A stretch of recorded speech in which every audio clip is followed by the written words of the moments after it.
Good morning, students. How are you all? Hope you all are fine. Okay, students, I am also fine here. Okay, and shall we learn accountancy?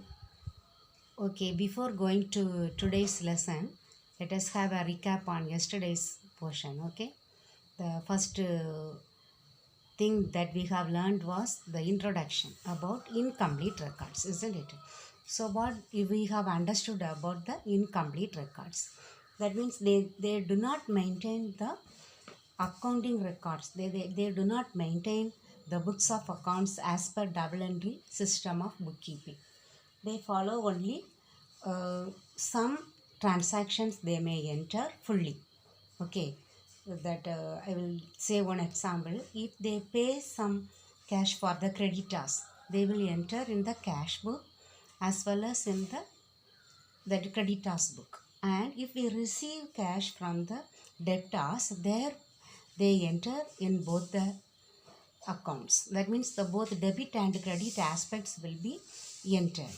For example, cash received from debtors, it will be debited in cash account and it will be credited to the debtors account. That they will do. Okay, they will not write the journal entry as per the double entry system, but what they do, they will enter in the cash book as well as the debtors account. Okay, so they enter both the aspects fully. Debit and credit aspects are recorded anyhow. Okay, but in some transactions they will enter only one aspect. They may leave the other aspect. For example, we can say the salary paid for the staff. There they will write only in the cash book as payments that they have paid salary for the staff. Okay, but they will not debit the salary account as we do. As we have learned in the double entry system, we should debit the salary account and we have to credit the cash account. But here they will write only the cash payment, not the salary account. Okay, and in some other transactions they will not enter any of these debit or credit aspect. That one example we can say the depreciation or the bad debts. Okay, the adjustments that we make in the double entry system, interest on capital, all these they may not do. Okay, so either the debit or credit aspect not be entered. Okay, so what they do, either they will leave one aspect or they will leave both the aspects entirely, they will omit, or they may enter both the aspects. Okay, so that's why it is called incomplete records. Before it was called as single entry system. Before this, the new syllabus, they have learned a single entry system. Okay, double entry system, the opposite is single entry system. But now it is called incomplete records. Okay, that you might have understood what is the meaning and you might have learned that question answer. I hope so. Okay. So today also I am not going to teach you a large portion. Only one question answer that is given in 3 mark. 3 mark. But I need to tell you one thing. These 3 mark questions may be asked as 5 mark questions also. Okay, because 5 mark here as per like commas they have never given 5 mark question answers. In 3 mark heading only they will ask all the question answers and the exercise problems. So here you have to, you know already, isn't it? In 11th I have told you, you got to keep at least 5 or 6 points. Okay, here only 6 points are available in the features. Okay, so these features I will teach you. Okay, features of incomplete records. What are the characteristics? What is the other word for features? Characteristics. Characters. Okay, characteristics of incomplete records. So the first one is nature.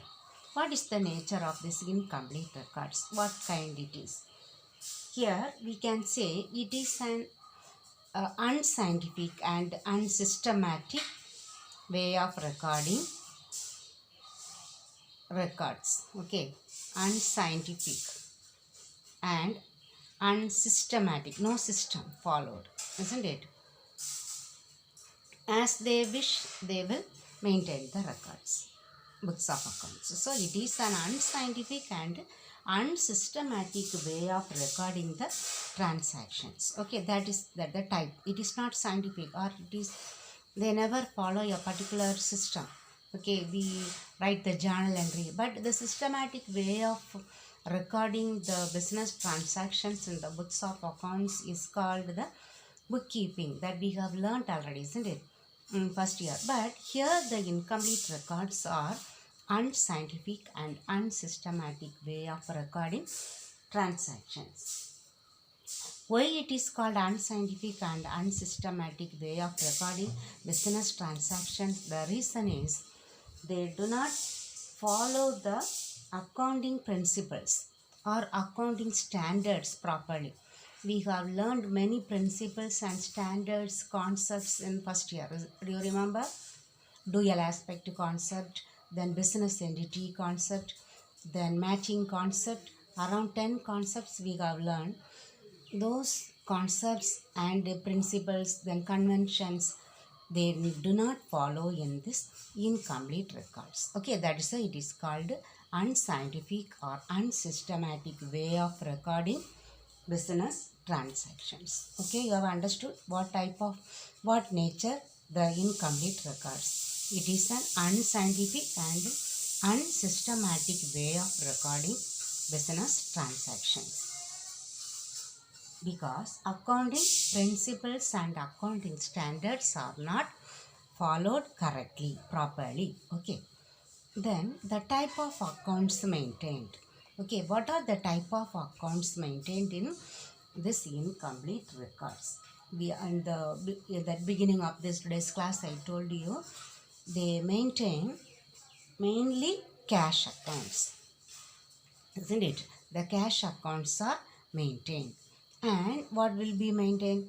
The creditors, the personal accounts of creditors and debtors are also maintained fully. Okay, but so we can say the cash accounts and personal accounts are maintained. Creditors and debtors accounts will come under the heading personal account. We have studied, isn't it? Three kinds of accounts: personal account, real account, and nominal accounts. Okay, here the personal accounts are maintained fully, and the cash account that will come under the heading real account. Okay, so the cash account and personal accounts are maintained, but the real account and nominal accounts are not maintained fully. Okay, real account they are maintaining only cash, the other accounts they never maintain, but nominal accounts are not at all maintained. It is omitted completely. Okay, so have you understood the type of accounts? The cash account and personal accounts of debtors and creditors are maintained fully. That means the cash accounts and personal accounts are maintained, but not real account and nominal account. As per the concerns wish, they are convenient. Okay, they will maintain their own accounts. Understood? The second point.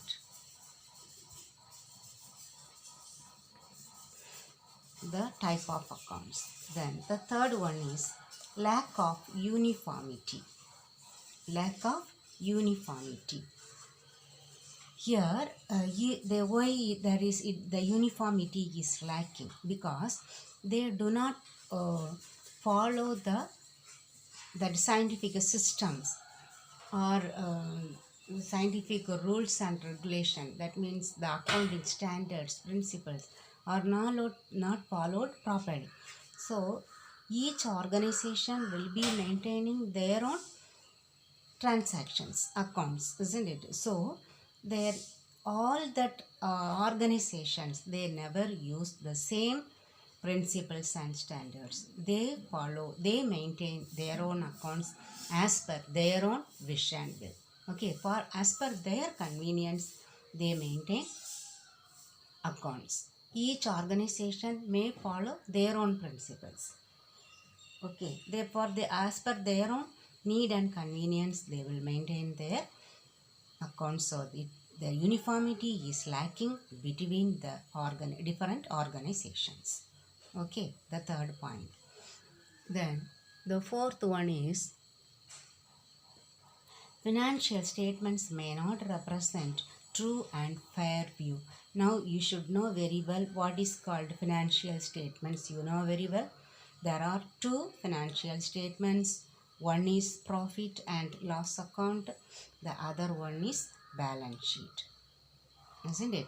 Since they do not follow the accounting standards and principles or concepts and conventions, the profit and loss account which is prepared under this incomplete records under by this organization will not show the true profitability.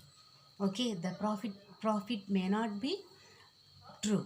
The true profit will not be shown in the profit and loss account because the depreciation is completely omitted, isn't it? But in the double entry system, we will reduce the that value of fixed assets. We will show only in the book value, but here they will show only in the.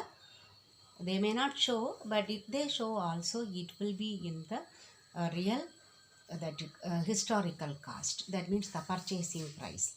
The reduced price will not be shown in the balance sheet.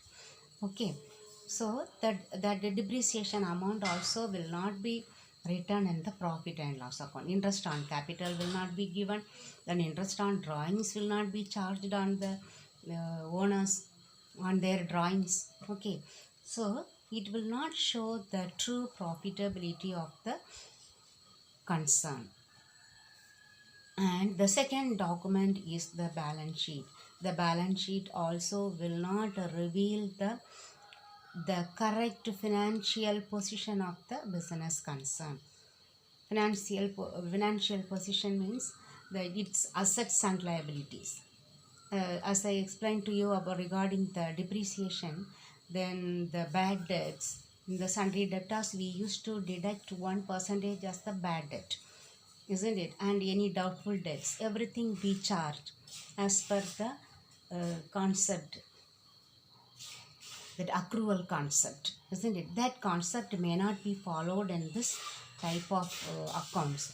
So it will not show the correct, true or fair view of the financial position of the business organization. Okay. So this the financial statements will not represent true and fair view. Okay, the profit and loss account will not show the true profitability of the organization, and the balance sheet will not show the true and fair view of the financial position of the concern. Okay, then the fifth point is the suitability. So for which organization this incomplete records is suitable? Okay, here in the I think yesterday's class itself I have told you it is suitable only for small sized sole trader organization and partnership concern. Okay, so small sized sole trader organization and partnership firms, we call them as firm, isn't it? Because that is why it is given as small sized sole trader organization, because the big sized sole trader organization we can say maybe the owner may be one person, but he conducts the business as a large scale, isn't it? He cannot maintain that's incomplete records. He will surely follow the double entry system only. Okay, so that is why it is given as small sized sole trader organization.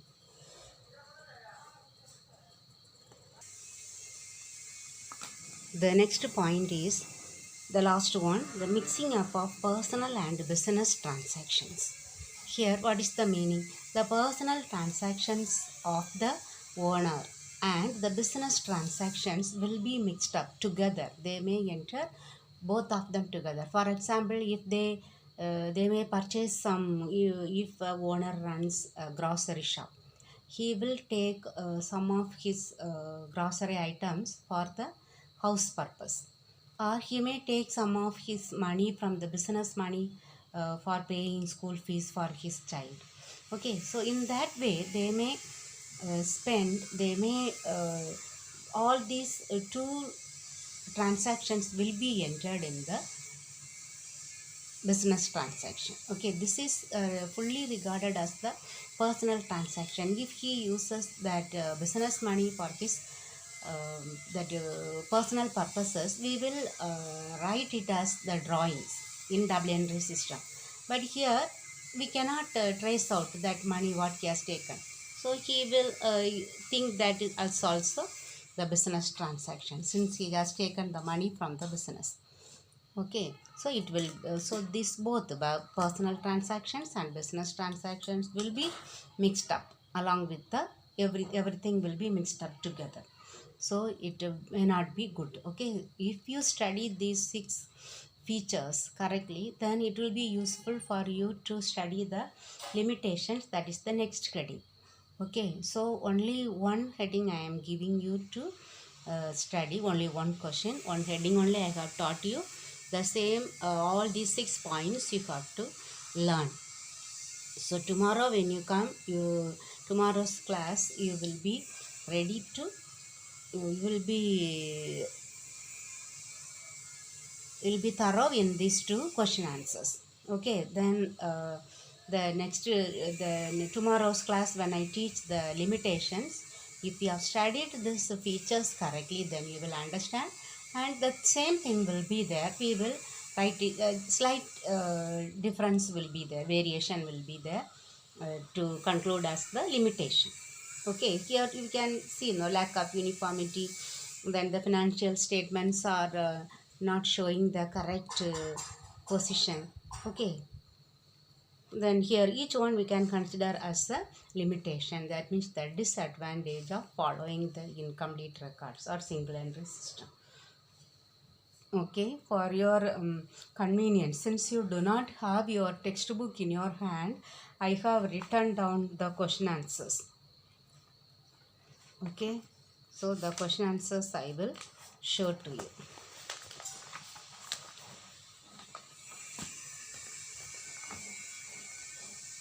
So students, you copy down this question answer. Okay, what are the features of incomplete records? So write this question answer in your notebook. You maintain a notebook for this question, writing the question answer and study by heart. Okay, then no one called me and asked any doubt. So once again I am telling you, write down this phone number, and if there is any doubt you call me in my phone. Okay, here 2 points available, point wise only I have written. Okay, here 2 points written. Okay, you read and you study thoroughly what I have taught you, what I have explained, only written down here. Okay, then the type of accounts maintained,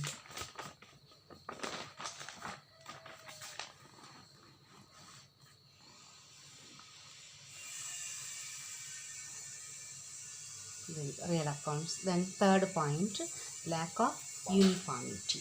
Okay, lack of uniformity, that one only 1 point available.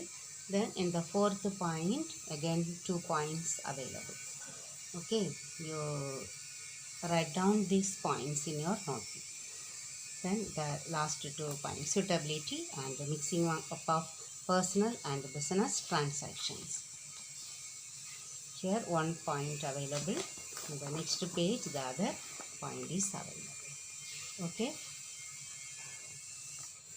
so write down this all the 6 points, and those are able to study, you study fully all the 6 points.